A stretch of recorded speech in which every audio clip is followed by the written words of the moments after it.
The following program is brought to you in part by General Foods Corporation and in part by the Northwestern banks of the Twin Cities area.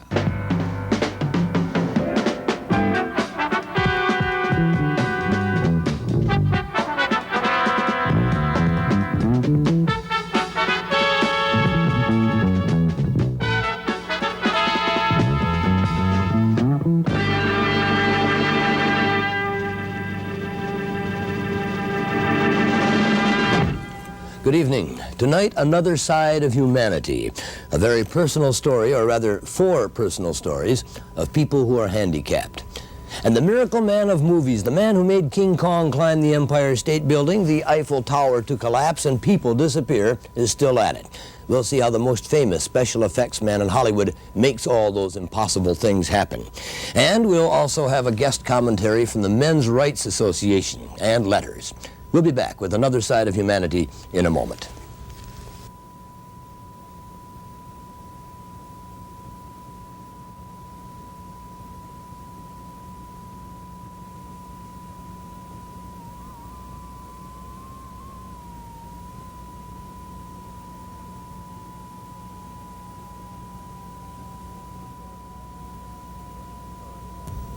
This is a story about 4 people who are handicapped. Each one is different. They're no more typical of handicapped people than I would be typical of all men, or even Twin Cities newscasters. The stories do have similarities. Similarities formed from the common bonds of being handicapped and of living in a world where being handicapped is not beautiful or normal, or even particularly acceptable. I'm a diabetic, and I had a retina hemorrhage, and I went blind about 2 years ago. I'm adjusted to Braille and typing and recordings and the techniques, but I don't think I'll ever be adjusted to being blind. Experts say that the later in life someone becomes handicapped, the harder it is to adjust. It's been hard for Bruce Kruger, and not finding a job hasn't made it any easier. He was a computer programmer before going blind. He liked the field so much that he took special courses to continue his profession. He spends most of his time for the last 8 months trying to find a job. This is Bruce Kruger. Remember me, the blind programmer? Yes, I was wondering if anything was open at the university. Nothing at this time, huh? Okay, I'll check back with... I don't like when people beat around the corner and say, well, we don't know if we can really use you. If they'd come out and say, we don't want you because you're handicapped and we don't want you here, well then, you know, I could probably take that. But there's a lot of flimsy excuses why they don't want me. Yeah, right. Yeah, he told me to call back in about 10 days, right. Half the people who are handicapped do not have jobs. Many cannot work. Many find that no one will hire them. Bruce has contacted 120 companies in the Twin Cities so far. Yes, I can do that. I'll call back tomorrow then. Thank you. Bye-bye. Didn't you know it? Sent in applications, not even noting that I am blind, and I talked to them over the phone, and they're very thrilled about my resume. And I come down, and as soon as they see me, you know, it's just like closing a door on me. During the last session, the legislature passed a bill preventing job discrimination against the handicapped. The effects of that bill haven't filtered down to Bruce Kruger yet. Oh, okay, I'll call back. Thank you. Yep, nothing there. I go about more or less the same things as I did before. I sign up for night classes, I go downtown, I go shopping by myself, I do a lot of things all by myself. This is one of the things I want to prove to myself and to other people that are like me and to people that are normal. I want people to notice that, hey, look at him. He's just as independent as I am. Of course, I'll never be fully independent where I can really do everything I did before. Of course not. There's no way. But as there's different ways that you can be independent. Donald Bodine works as a dishwasher. 2 years now at Mickey's Diner on West 7th Street in St. Paul. The graveyard shift, 11 p.m. to 7 a.m., and he loves it, particularly after spending 16 years in the state hospital at Cambridge. Welfare worker said, Well, now when you get out, don't goof up. I don't want to see you come back to Cambridge. And I never did goof up. I've been improving all the way. Donald Bodine is considered mentally retarded. He doesn't agree. You can be a little off once in a while, but that doesn't really mean you're mentally retarded. Mental retarded means you're so bad off, you don't know what you're doing. I know what I'm doing. If I didn't know what I was doing, I wouldn't be living on the outside here today. He got out of Cambridge through a training program started in the late 60s. Now he's almost completely on his own. He lives in an apartment building for handicapped people, but 2 weeks ago, the state no longer had to subsidize Donald Bodine. He's very proud of that. Feels real good. I say, since I'm off of welfare board, I'm gonna keep on working real hard like my dad said, just like my brother says. The harder I work, the better off it is. Sure, I already got my goal picked out. I plan to stay in Mickey's. I plan on getting married. That I've been talking about for a long time. If I can find a real good girl to get married to. And if he can get the state to approve. Donald Bodine is a ward of the state, and although he's 30 years old, he cannot legally marry without permission from the Commissioner of Public Welfare. Once in a while, I do get out to go to see baseball games. But lately, I haven't been out to see hockey. Otherwise, once in a while when they have wrestling in the St. Paul Civic Center, I'll go there and see that too. Get out and move around. Show the world that you can really be on your own. Don't always listen to the caretaker what she's saying. Because I'll prove to you I'll make it on my own. This is a sheltered workshop at United Cerebral Palsy of Minneapolis. Much of the work here is subcontracted from large companies. The shelter is exempt from minimum wage because the employees are handicapped. I'm what they call a swatcher. That's putting pieces of material on cards for salesmen, samples for like when you go to a store and you're looking for couch covers or chair covers or whatever. They got all kinds of upholstery material here. Lonnie Foss has cerebral palsy. She's had it since birth. Surgery and treatments haven't helped her much, but she hasn't gotten any worse either. I love swatching very much. I know when I first started it was really a struggle, and I didn't think that I'd ever be able to do this kind of work because it's at a piece rate basis, and if you're not fast enough, you do lose on it, you know, so it was really kind of a struggle for me. I make about 90 cents an hour. It's pinching pennies, you know, but this is about, I would say, about the best workshop. I don't know of any place that pays higher than this one. Usually, she works on the fabric swatches, occasionally light packaging or sorting coupons for General Mills. Work at the shelter begins at 8 in the morning. Lonnie is up at 4:30. She has to get ready for the Medicab, which comes by at 6 to take her to work.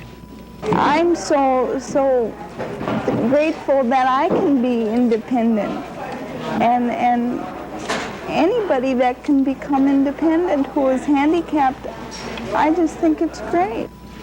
My goal in life is to become married one of these days. I don't know exactly when, but I hope that I can get married and stay home, settle down and stay home. And I'd like to have a family, but that's not saying I'm going to. But I would just like to become an ordinary housewife, and I hope someday I will be. And this is a kind of a subject that many people don't like to think about because they look at the handicapped person, whether they're confined to a wheelchair, whether they're mentally retarded or blind, have cerebral palsy, and they just, they just figure that these people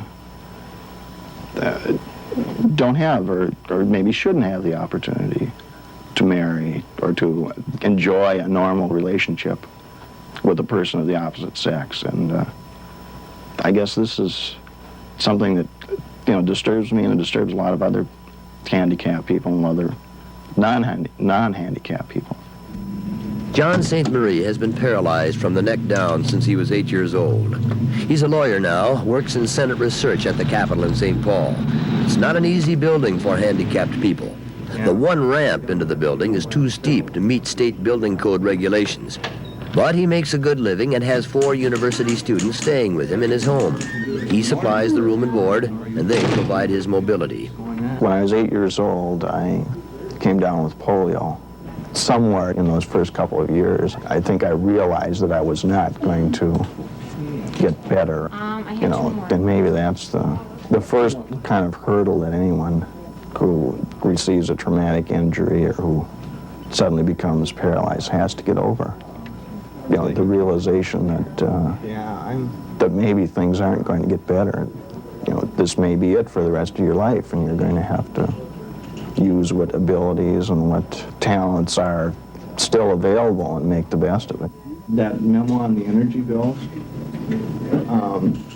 I read that over last night. I'm wondering what you thought about where some of those bills might be assigned. Obviously, I can't go out and throw the football around or go water skiing, things like that. But there are a hell of a lot of things that I can do. I go swimming in Minnesota with the aid of a life preserver. I go canoeing on the St. Croix River with friends. And, I go to a lot of things like Gopher basketball and football games. I do a lot of things. I lead a busy life. Outwardly, I'm fairly successful. I'm self-supporting. I own my own home. I'm free to come and go as I please. I do what I want, and seemingly I lead a pretty good life. But I still don't feel that I've reached my full potential. I don't necessarily feel completely fulfilled. And I think one of the reasons is that I don't have someone to share my life with. I really think that this is what is important in life. Having a family, having someone to share your problems, your successes, your hopes and fears with. And I'd say in this respect that I'm not fulfilled. I have a ways to go.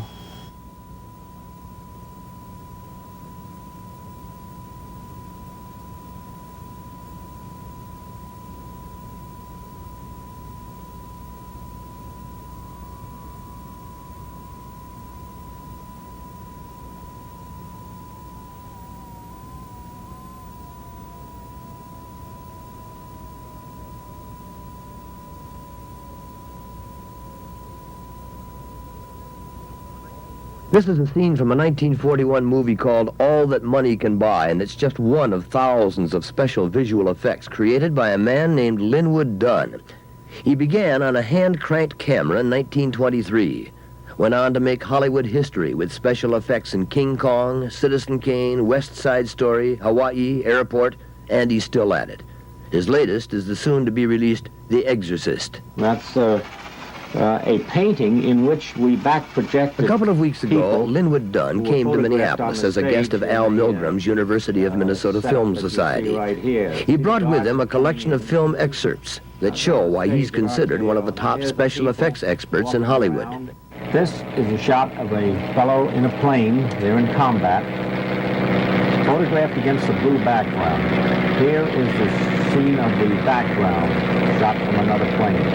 Now, in the optical printer, we print the man into the background by use of these mats.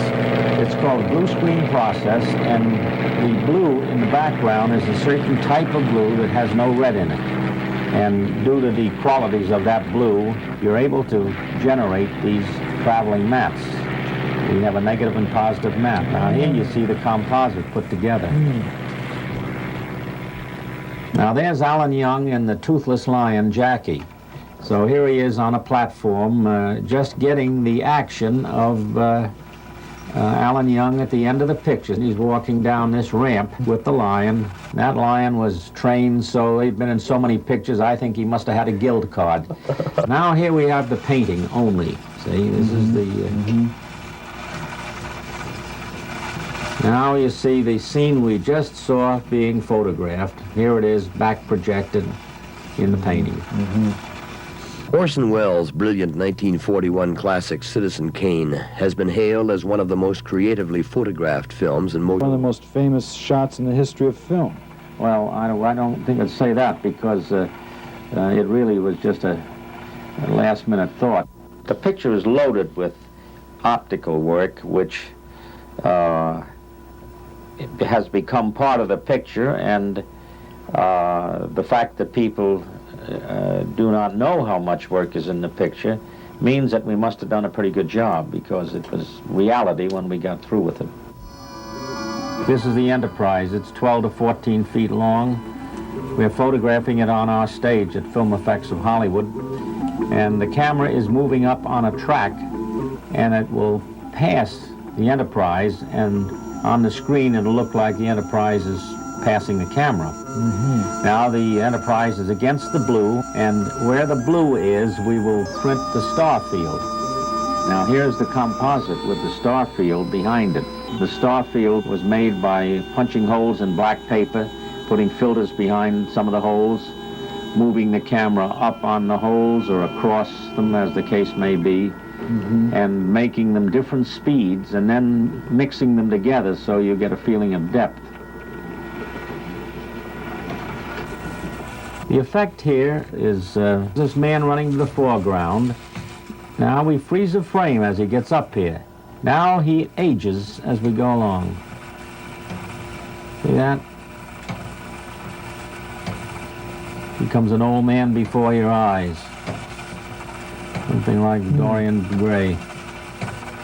Now there is a painting with the aging, same face with the aging.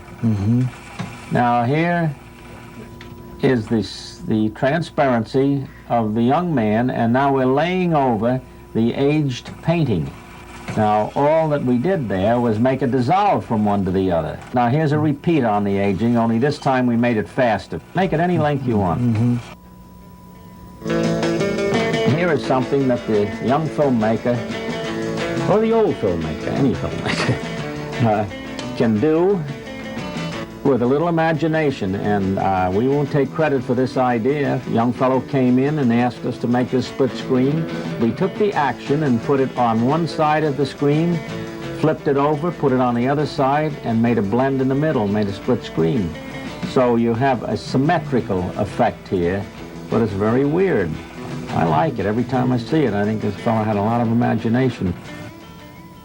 Now here's the Eiffel Tower collapsing at the end of the Great Race. That was a plastic hobby kit we assembled for that effect. Actually, they had planned to build a 16-foot miniature at many, many thousands of dollars, and we just found this hobby kit, put it together, and tried it out, and did it more as a gag than anything else, but it ended up in the picture. There's a fellow operating it there, and did it in slow motion, and set it up on a table, and put it in front of a big blow-up, about 10 foot wide, of Paris, with the real Eiffel Tower painted out, and the hobby kit mounted in front of it. Pull the string, shot it about 72 frames a second. This was done in 65 millimeter. And then double expose the dust in there as it collapsed. When it was finally finished, instead of spending $35,000 for miniature and all of the components put together properly, and several takes made to get the approval of the producer, and it was then under $1,000. You first have to define what kind of special effects. See, there are two major categories, reality and fantasy. King Kong is fantasy. Fantastic Voyage is fantasy. Great Race is reality. Paintings and the scenes have to look real. Citizen Kane's reality. So you have really an easier time doing fantasy, because who can say that Like Fantastic Voyage, who can say what it looks like to be in a submarine miniaturized in the bloodstream? Who knows what that would look like? Okay, Smarty, we have a few tricks of our own. Help!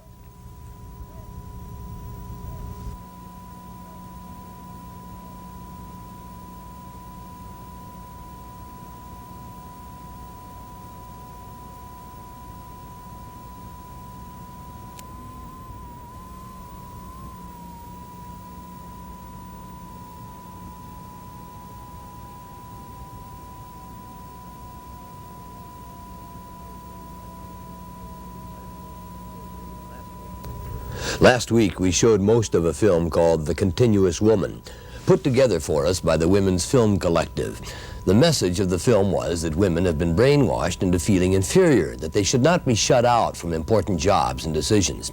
Tonight, we offer a comment from a man with a somewhat different view.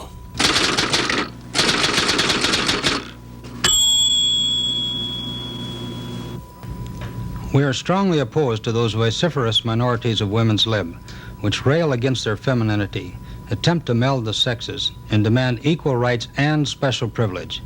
Some American women are discriminated against, but in general they are the most pampered creatures on earth. Men are really the second-class citizens. In domestic relations, the courts are blinded by a sacred cow dogma, which makes men guests in their own homes, evictable at the whims of their wives. Men are reduced to the positions of donkeys, providing the needs and luxuries of their families without due dignity. In divorce, women are routinely awarded everything, especially child custody, regardless of merit. In crime, men are jailed on offenses for which a woman would be winked at. If a man looks into a home in which a woman is undressing, he is arrested for window peeping. Reverse the situation with the woman looking in. Again, he is arrested, this time for indecent exposure. The conditions of imprisonment are also unequal. Women at Shakopee loll about in furnished cottages with TV sets. Men at Stillwater are caged like animals behind steel and concrete. We are sick and tired of the Dagwood Bumstead and Jack the Ripper images. Therefore, we join the rational element of women's lib in demanding equal treatment under the law. Many other viewers also had comments about last week's show, such as Helene Sherman, who praised us for giving the women a chance to express themselves. But as for the complaint that women are the only oppressed people who sleep with their oppressors, she wrote, "With a fuel shortage about to hit home, I intend to be thankful that I'll have my oppressor to keep me warm." A Minneapolis viewer says she'd like to hear once in a while about the countless women who don't think they have to compete with men. She said, "Most women feel that caring for their families is a challenging and noble profession and do not feel oppressed." Susan Nollenberg congratulated us for giving the women airtime, but was angry we didn't show their entire film. This was compounded, she said, by the fact that the idiotic film on barbershop quartets was substituted. On the other hand, a woman from Dundas, Minnesota thought the barbershop quartets were great and asked, "Why did you spoil it with an interview with lesbians?" Next week, on More on Sunday, the resurrection of St. Paul. A report on that city's exciting rebuilding project, designed to make St. Paul the envy of its Minneapolis neighbors. And a man who turned $400 into $3 million tells how he did it and offers some outrageous advice on how you can do it. Outrageous, that is, if you're a stockbroker and